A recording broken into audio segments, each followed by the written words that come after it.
Hello and welcome to A Teen Survival Guide, the podcast on adolescence by the students of San Pietro Viminario Secondary School. I'm Chiara and today we are going to explore the different ways in which true friendship between two people can arise, and we are going to do that with the help of a friend of mine, Giada. So today we are going to talk about the importance of keeping a diary. Do you think a diary can somehow change people's lives? What do you think?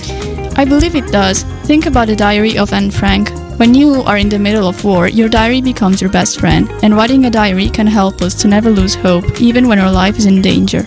An example is the story of Zlata Filipovic, which is in the middle of war. It was a terrible time and people were afraid. Zlata describes how worried she was for her mother.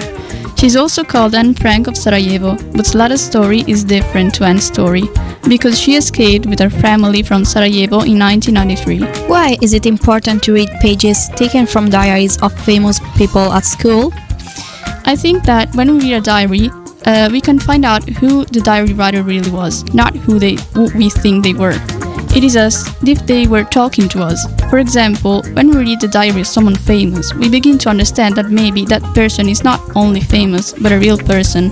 There are famous writers, thinkers, artists, and musicians that used to keep a diary. If you think about Bob Dylan, in his diary he wrote about how hard it is for him being famous. He explained that he was just a normal person trying to make money for his family.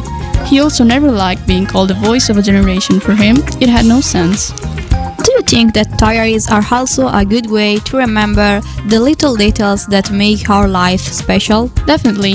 Diaries are secret places where we can write about our thoughts, and they can help us understand our problems. The things we write don't always seem important at the time, but later we see how we and our ideas have changed. In the past, people were used to writing a diary on paper. Now, with the advent of technology, do you think this habit has changed? Well, today, not maybe many people write on paper anymore, but we have online diaries. Many people write blogs, post pictures or videos of themselves on social media. That's what brings a diary to life. What has really changed compared to the past is that a paper diary could be read by no one, but an online diary is public. So everyone can read about your life. So today we will learn how important diaries can be and that they are fun to keep.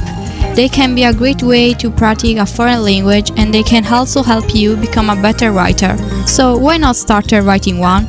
You have just listened to A Teen Survival Guide, the podcast which deals with adolescence issues by the students of San Pietro Viminario Secondary School. Don't forget, the next episode is going to be on air tomorrow at the same time. Stay tuned. Bye.